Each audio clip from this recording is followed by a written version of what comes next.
Okay, here we go. We're going live in 3, 2, 1. Grab your mason jars, strap on that apron. It's time for Canning with the Diva, making her mark across the globe, teaching you how to safely preserve delicious recipes. Please welcome your host, Diane Devereaux, the Canning Diva.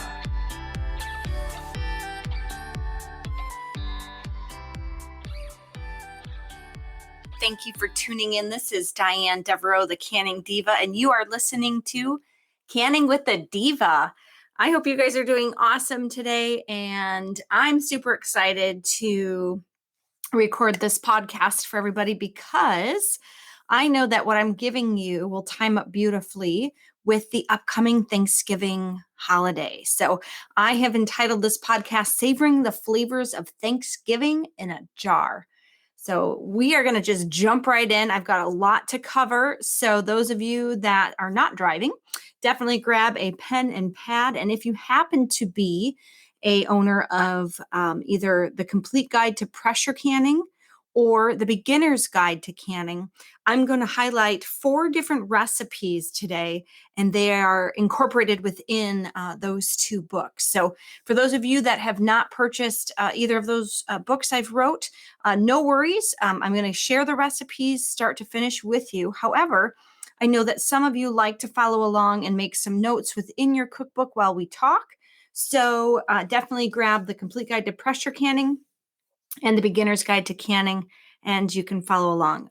For those of you that are interested in purchasing, those books are available on Amazon, Barnes & Noble. I'm even going to share today where I learned a small bookstore in North Carolina is selling Beginner's Guide to Canning. So we'll touch on that here in a little bit. But anyway, grab your pen and paper. Let's get started.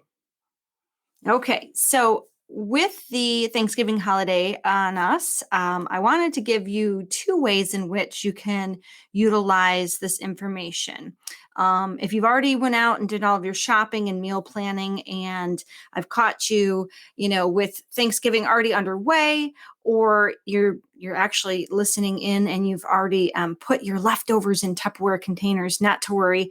I'm going to focus on preserving those holiday leftovers. And then I'm going to focus the second half on some money saving tips so that while you're preparing and planning and shopping, you can start taking a nice broad look at how you can incorporate canning and preserving into your shopping and meal preparation for this Thanksgiving. So depending on where I caught you, I hope I've given you enough today to get you some food in jars. How's that? All right, so let's start with the easy one. Everybody knows that the common protein for Thanksgiving dinner is turkey. Now, that doesn't mean that every household eats turkey. So for those of you that don't, what I'm about to share with you can easily be done with any poultry or waterfowl. So for those of you that got your hands on some Cornish game hens, or you're just not a fan of turkey, and so you prefer chicken, or I know some individuals, especially you hunters out there, you love bringing out your duck. All of this can be accomplished using the same time and temperature and processing methods in pressure canning. So for turkey, let's just start there. If no matter how you've prepared it, let's say you've slow roasted, some of you like to deep fry, there's no wrong way to prepare your turkey prior to canning it. All I will say though is if you've already cooked it and it's a leftover, I would highly suggest we make either a broth or gravy to go along with that to avoid some of that lighter meat drying out. And I also highly encourage you to incorporate both light and dark meat in this recipe. If you happen to be shopping and you see a special, whether it be on turkey or maybe just turkey breast, or like I said, Cornish game hen, go ahead and grab some extra, because if you are not looking at this from a leftover standpoint and you want to do some canning after your guests and family leave, you can preserve any poultry or waterfowl raw in a jar. It doesn't have to be pre-cooked. It's actually sometimes better it's not, because the pressure canning process cooks the meat. So yeah, definitely we're going to go over both of them, but definitely know you can do this either way. All right, so turkey is going to be what's called, if we're doing this raw, we'll start there and then we'll hop back over to leftovers. If you're putting the meat in a jar raw, you do not need to add any liquid. You do not need to add any gravy. You're welcome to add seasoning, and of course, you're welcome to add gravy. All I ask is that if you do, you please use clear gel, or it's also called canning gel, when making your gravy. Small bits of flour of gravy that's already made. I know some individuals have successfully preserved their meat with flour made gravy, but I do know for a fact that if you do and you don't eat it within 3 to 5 months after it being on your pantry shelf, it's going to gray and it's going to clump up pretty nastily. It just doesn't seem to hold well. So keep that in mind when you're shopping. If you can get your hands on some clear gel or canning gel, it's usually found online. It's usually on Amazon. A lot of your bakeries will have it, and they sometimes will resell it, or your Amish farms will also sell clear gel. But I myself sell it on my website at canningdiva.com. I know there's some other really well-known farms out there that are also using the internet as a way to, get this amazing product in the hands of the consumer. The reason I push this is because clear gel is the only approved thickening agent for home canning. And it's quite imperative that we use that when making gravies, or if we want to thicken soups and stews, or if we want to even add a touch to our relishes so that they're not overly runny. Clear gel is the only thing you can use without concern or worry. Is flour going to kill you if you use it? No, but over time it's going to be really gross and nasty. So I'd hate to see you waste all of that food. And then if you don't want to use any gravy, meaning you're not going to need the clear gel, you're welcome to create a broth from either the turkey meat, or you can just simply use chicken or vegetable broth. But again, when you are preserving turkey raw in a jar, you do not need to add anything other than just the raw turkey. And I would cut it in, 2-inch cubes. You can add both white and dark meat, and I encourage you to do that because turkey is inherently dry when it cooks. So adding that bit of dark meat will give it some fat, which will not harm anything in the canning process, but it'll help avoid that white meat from drying out while it processes. What you're going to then do, whether it's raw, with or without gravy or broth, or if you've already cooked your turkey, let's say this is a day or two after Thanksgiving and you have leftovers, go ahead and place your cooked turkey into a jar, and then make sure you're filling it with up to 1 inch of headspace. So whether it's raw, with or without gravy, cooked with gravy, everything gets filled to 1 inch headspace. Now, for those of you that are new, we're going to break down some of these canning basic 101s in a separate episode. But just know that the 1 inch is the amount of space left over in every jar. So you're going to use a headspace measuring tool to measure that. So no matter how you're looking at this, whether it's cooked or raw, gravy or no gravy, broth or no broth, every pint or quart gets filled to 1 inch of headspace.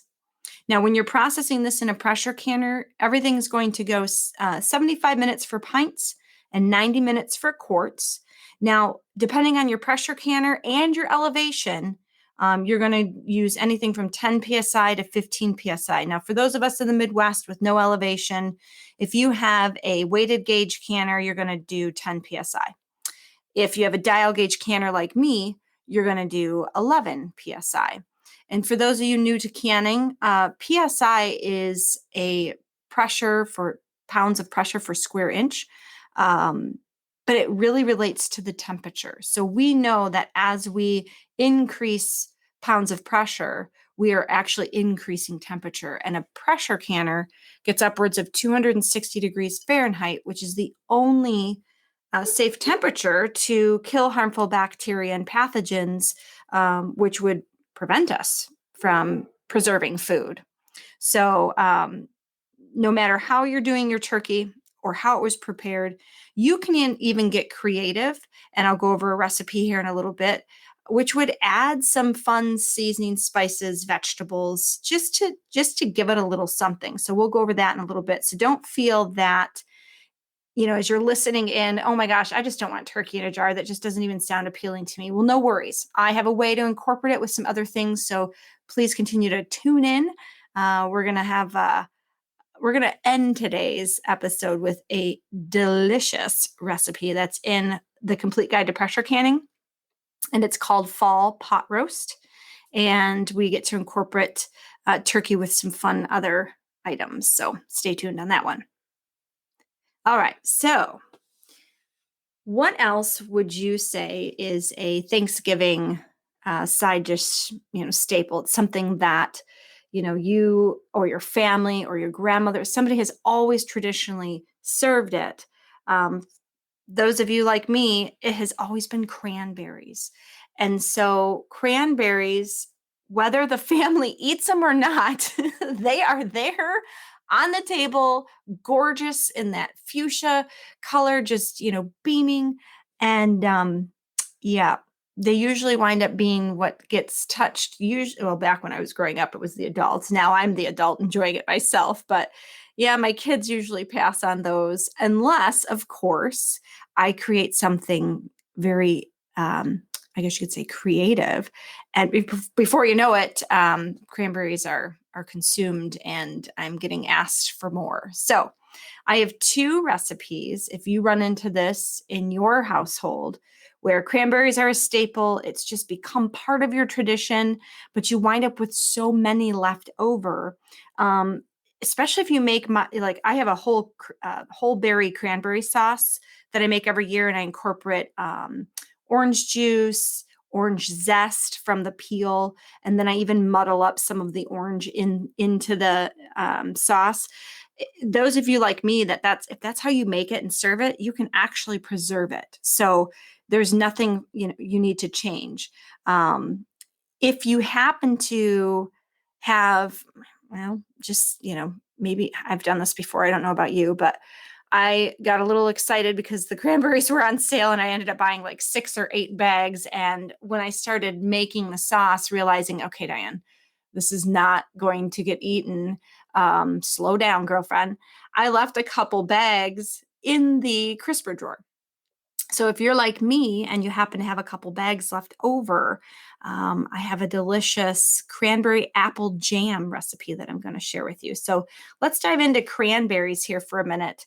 And again, no matter if you're making the berry sauce yourself, family recipe, the processing is still the same. Cranberries are extremely high in acid. So whether it's my recipe or your family's, I'm going to go through the ingredients with you. And as long as there isn't anything too crazy in there, such as, I don't know, something really crazy, like if you throw meat in there, you can preserve it using a water bath canner. As soon as you start dropping that acid by adding, any vegetable or meat, the recipe I'm going to share with you no longer applies. So keep that in mind. Okay, so this recipe is from the Beginner's Guide to Canning. I wrote this and launched it actually this year in 2020. It launched May 5th. So frankly, I think it was quite a blessing in disguise that I was awarded this by my publisher, because we all experienced the aftermath of COVID coming into the United States. And for the first time, many of us saw the store shelves bare. And so we saw a huge uptick in individuals wanting to learn how to preserve food. So it was a real blessing in disguise that Beginner's Guide to Canning came out right during the midst of this pandemic. So this recipe is on page 53 and it is called whole berry cranberry sauce. You're going to want to have 8 cups of fresh cranberries, which equivocates to 4 12-ounce bags, 2 cups of sugar, 2 cups of water, 2 cups of bottled orange juice, 2 large oranges. You're going to peel them, remove the pith, remove the seeds, of course, and you're going to chop that orange. You're going to want to have at least a half a teaspoon of ground allspice and a half a teaspoon of ground cloves on hand. Now, for those of you that don't like those 2 flavors, you can omit this from the recipe. For those of you that prefer allspice over cloves or vice versa, you may season it as you see fit. I'm just giving you the baseline guide for the recipe's flavor. The beauty with dried herbs and seasonings, they don't affect the pH of a recipe, so we don't need to be concerned if we omit them or add a little dash or 2 of maybe your grandma's favorite recipe or what have you. Some individuals like to add a bit of vanilla, so nothing of that nature is going to negatively affect the pH of this recipe. So go ahead and get creative with your seasonings. All right, so what you're going to do now is combine in a large pot the cranberries whole, the sugar, water, orange juice, your chopped oranges, the allspice, and the cloves. And you're going to bring everything to a boil using a medium-high heat. Okay, and if you happen to have a thick bottom stock pot, I would highly suggest using that, especially if stirring often to you means, oh crap, I was working on something else and I got to race back over to stir it. Hey, been there, done that. I do it often. So for me, I really try and use a thick bottom stainless steel stock pot. It just helps because I do need some forgiveness because I am sometimes in 50 directions. If you don't have a thick bottom pot, just make sure that you're standing there stirring it often because you do not want this to scorch and burn. Once you've brought it to a boil, reduce the heat to low, and you want to simmer this very gently for about 15 minutes. Okay. Again, you're going to stir often, and while you're stirring this, muddle those orange pieces with your spoon. After 15 minutes, remove it from the heat, and now you're going to put your hot jars or warm jars onto a cutting board, and you're going to funnel the sauce into the jars using a ladle. Now, because we're water bathing, we're going to fill the jars, leaving a half an inch of headspace. And then, of course, remove any air bubbles using that air bubble remover tool. And if you happen to add or need to add a little bit more of that cranberry sauce to get that half inch, go right ahead and do so. As always, the Canning Diva advises to wipe all of your jar rims with a washcloth dipped in vinegar. Vinegar cuts through greasy substances, salty, sugary, and sticky. It's just a really wonderful way to get that jar rim nice and shiny clean. And it also is a natural bacteria killer, so it kind of gives us a 1-2 punch. All right, go ahead and get those jars into the water bather. Make sure that they are covered with at least 1 inch of water. And then, as always, the Canning Diva is always going to tell you vinegar is your best friend in the kitchen when you're canning. Add a couple tablespoons of vinegar to your canner water, and that'll help keep your glass jars pristine and clean. All right, bring that water bather to a full rolling boil. Make sure that lid is on there. Bring that to a full rolling boil. Once it's at a rolling boil, you then set your timer, and you're going to process this recipe, whether it's pints or quarts, for 15 minutes. Biggest thing, remember, do not start that timer until your water is at a full rolling boil. Once everything is done, okay, your timer has gone off, shut your burner off, let it sit there with the lid off for a good 5, sometimes even 10 minutes.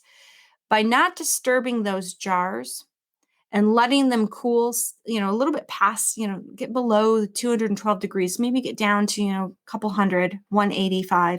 Let it get cool before you disturb those jars and pick them up using a jar grabber, or if you happen to have a waterproof canning mitt. Make sure that they rest for a minimum of 5 minutes, and then place them onto a cutting board to allow them to cool. Reason I encourage you to do this, especially if you're pressure canning, the recipe is hot, it's active, it's bubbling, right? And so what's going to happen is as soon as you disturb that vacuum seal process that happens, as soon as you disturb it, you could actually siphon some of that liquid or some of that sauce right out of there. Or you could bring it just up the jar side enough to where it gets onto that jar rim, and then your lid won't seal. So keeping it in the canner, whether you're water bathing or pressure canning, for at least 5 minutes or longer is going to help with the lid's sealing. All right, so that is the whole berry cranberry sauce. You can actually make this recipe and serve it. So it doesn't actually even have to go into a jar. Just know you're going to yield quite a bit. You could even serve half and preserve half. So this actually is going to be quite a benefit to you this Thanksgiving season and Christmas, because I know many of us will still serve cranberries during Christmas. So keep this recipe handy for those of you who are maybe driving or unable to jot anything down. Please know that this recipe is in the Beginner's Guide to Canning, and that can be found on Amazon. It's on page 53. All right, for those of you who have children like mine who just don't gravitate to cranberry sauce and they prefer things to be a bit more flavorful or used in other applications like jam, this recipe is also in the Beginner's Guide to Canning, and it is on page 37. This one is called Cranberry-Apple Jam. I'm going to give you the ingredients and the processes, and I just won't run through every detail as lengthy because this also is a water bath recipe. Very simple to make. And for the sake of time, I'm going to just kind of run through this one a bit quicker because obviously we know how to make jam. We know how to use jam. And if you don't know how to make jam, get a hold of me.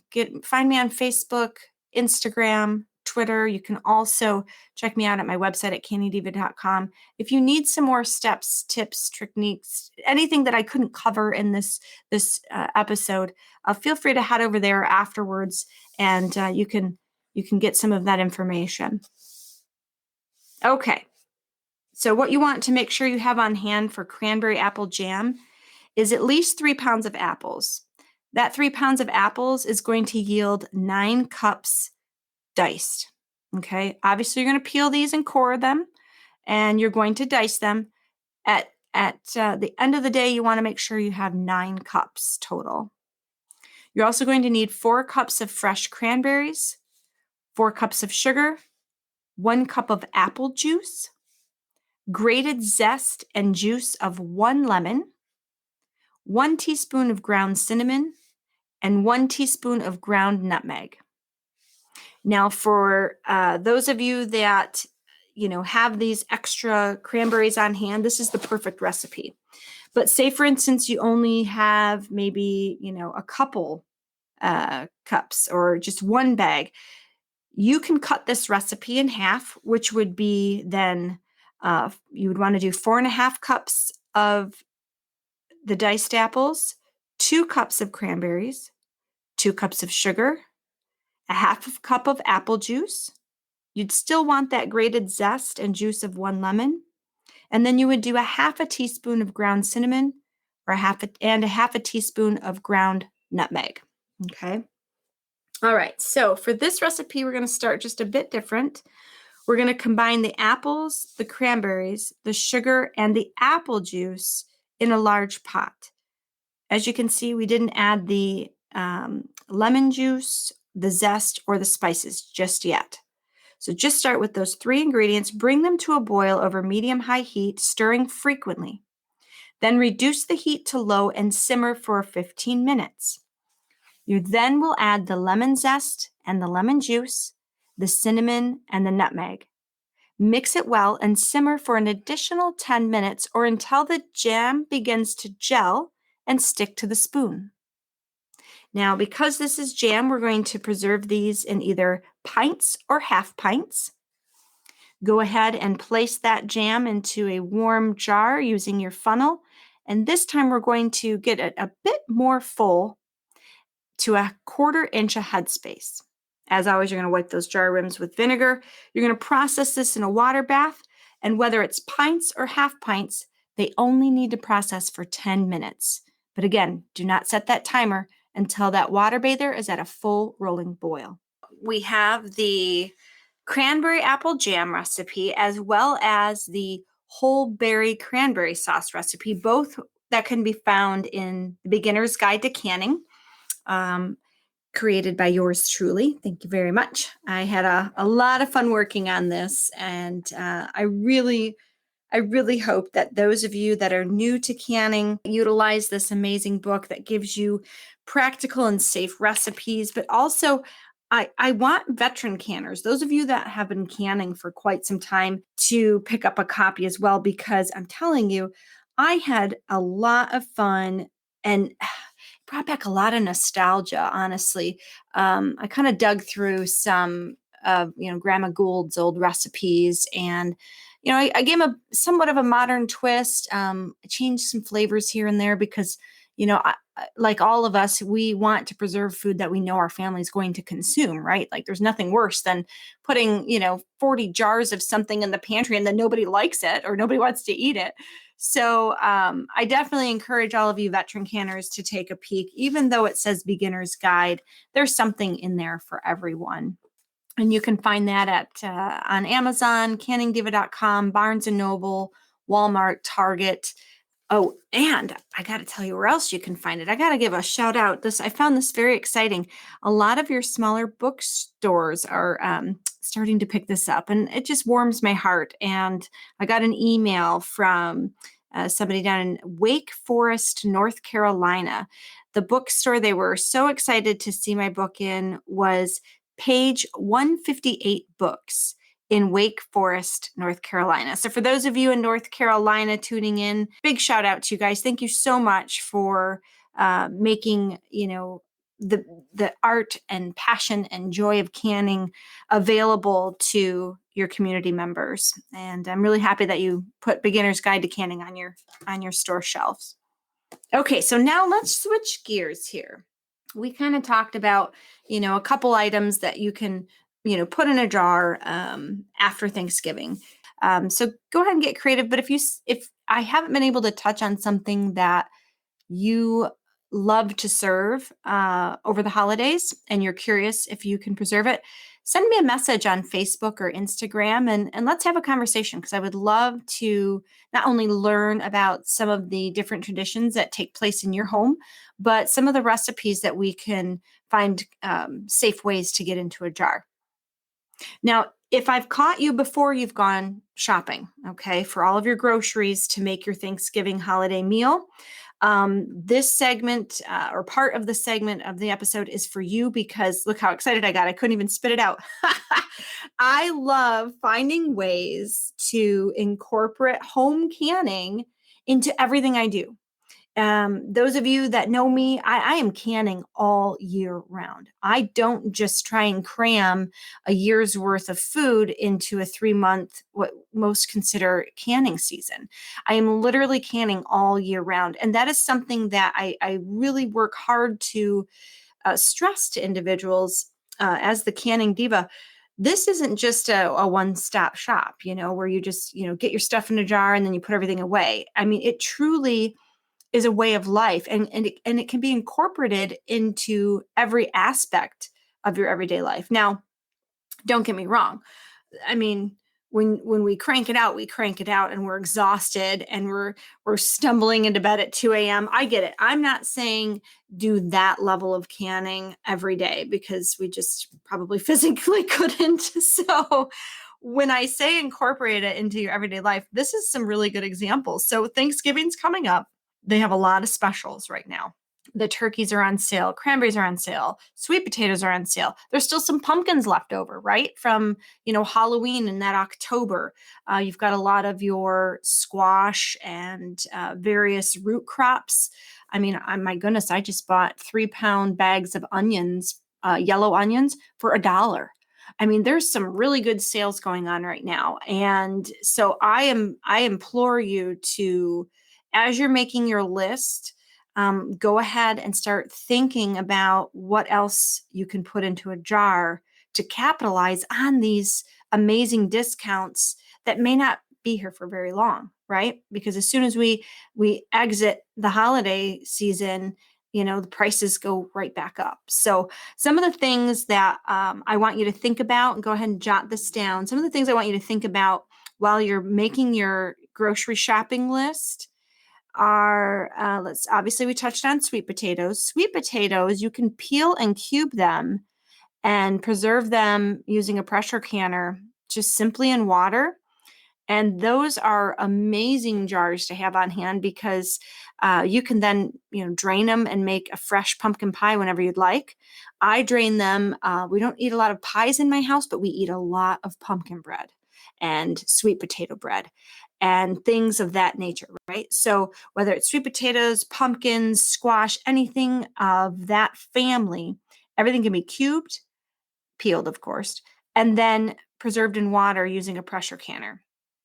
I also, those of you who are pet owners like myself, my golden retriever loves, when I put 2 heaping tablespoons of sweet potatoes or sometimes pureed pumpkin, something of that nature, in his dog food.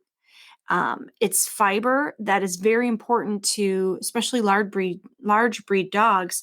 It helps them go to the bathroom. So when you're canning and preserving and creating grocery lists, sometimes it's best to think about everybody in the household that's eating, whether we're on 2 legs or 4.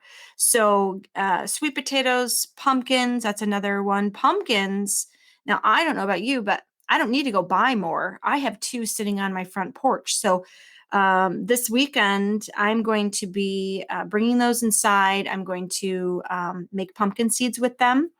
And then I'm going to peel them using the microwave. The microwave is the easiest way to soften and peel pumpkins and squash, like your winter squashes, your acorn squash, your butternut squash. They're just very hard.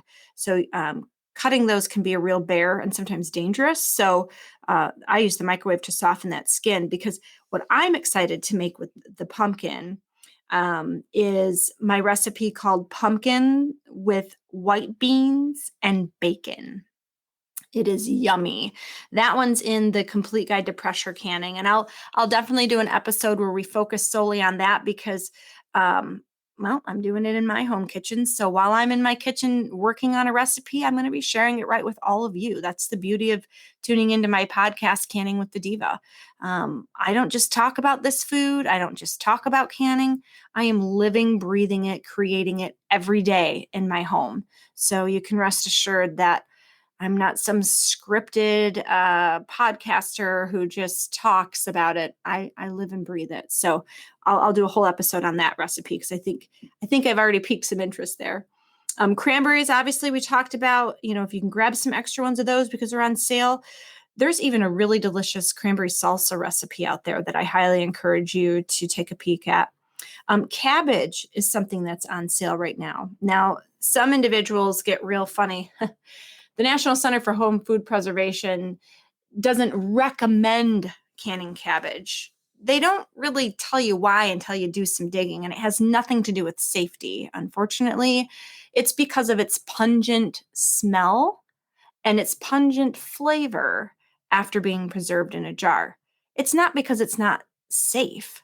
My goodness, our ancestors have been doing this for centuries, people. So be careful when you see a lot of those fear mongers and naysayers out there. You can absolutely can cabbage. And I have a delicious cabbage soup recipe and, of course, sauerkraut. If you want to make raw sauerkraut instead of going through the painstaking process of, doing the traditional crock sauerkraut, you can grab some cabbage while it's on sale and make raw sauerkraut and store that in your refrigerator throughout the winter and spring.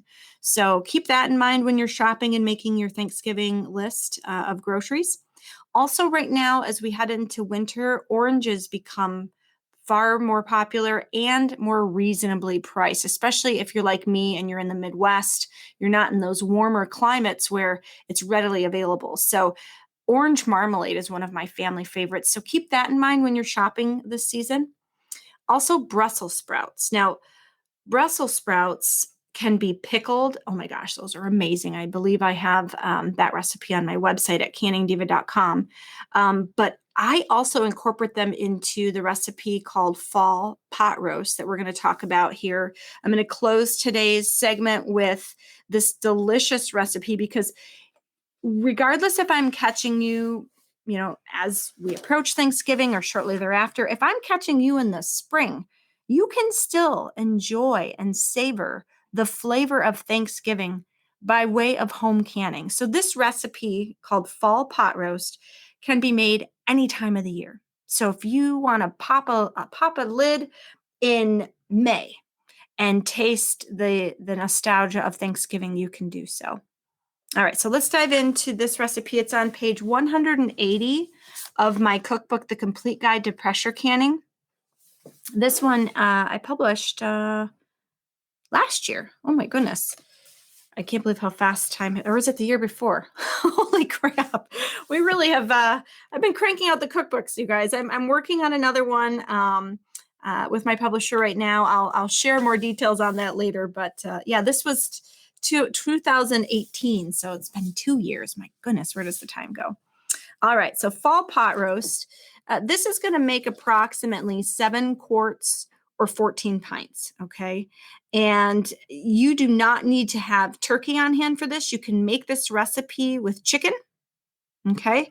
I know it sounds a little counterintuitive when we say the word pot roast, but you can do turkey, chicken. You can even use pork if you so choose. Okay. For those of you that are hunters or have hunters in your family and you're trying to clean out that freezer, this is another good recipe to utilize some of that meat and get it out of the freezer for the fresh to come in, and go ahead and make this recipe and preserve it in a jar for your family to enjoy at any time. Okay. Now, whether it's a whole turkey or a whole chicken or a Cornish game hen, doesn't matter to me. Just make sure you're looking at roughly 7 to 9 pounds. Okay. The goal is to yield a decent amount so that you have an even portion in each jar. You're also going to need 16 cups of water, 3 pounds of Brussels sprouts. Make sure you remove those outer leaves. 4 medium sweet potatoes. You're going to peel those and you're going to cut them into 2-inch cubes. 4 medium sweet potatoes should yield approximately 6 cups. Now, we've all seen it in the store. My medium might be different from your medium.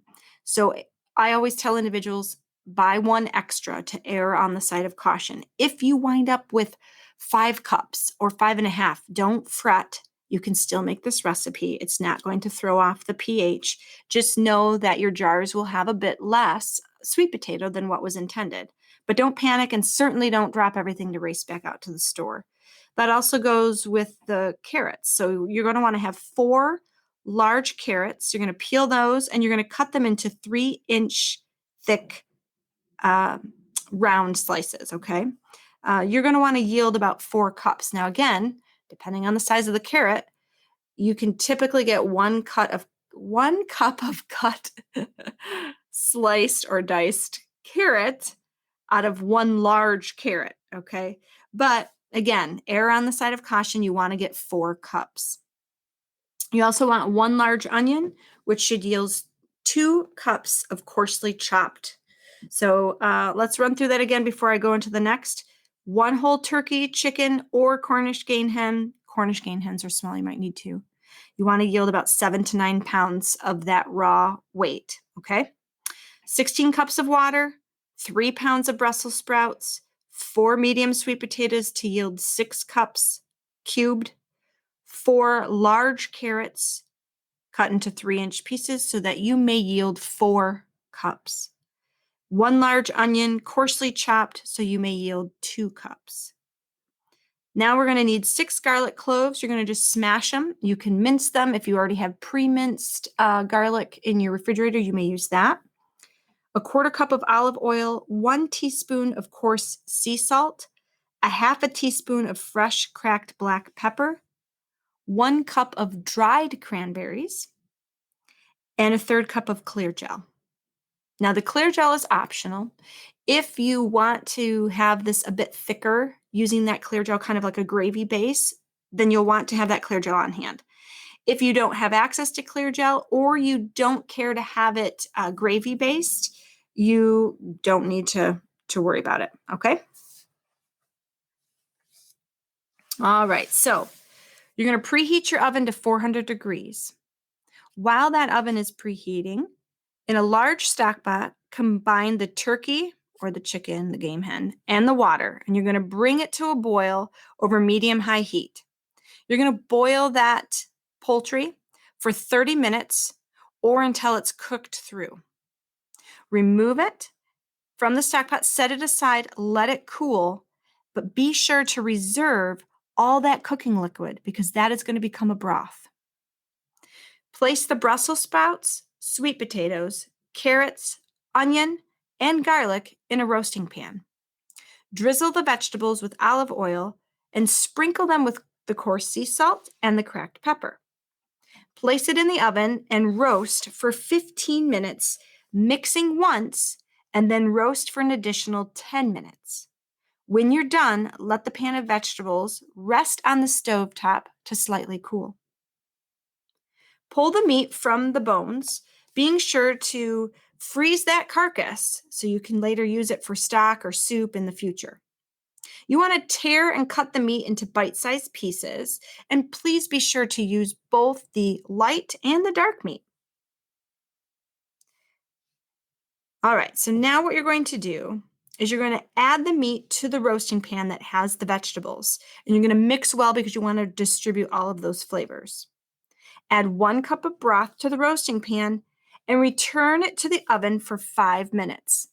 What we're trying to do here is permeate those flavors. We want everything to mix and blend well.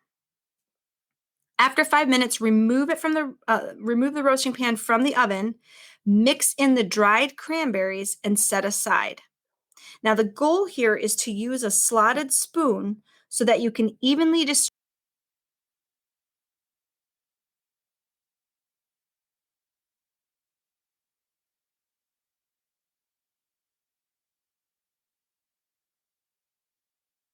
it's 1 inch, and we're going to eyeball that additional 1/4 inch. So you really want there to be some air left in that jar because we have to allow for the jar to swell because it's going to get very hot. And all that food, I should say the food in the jar is going to swell.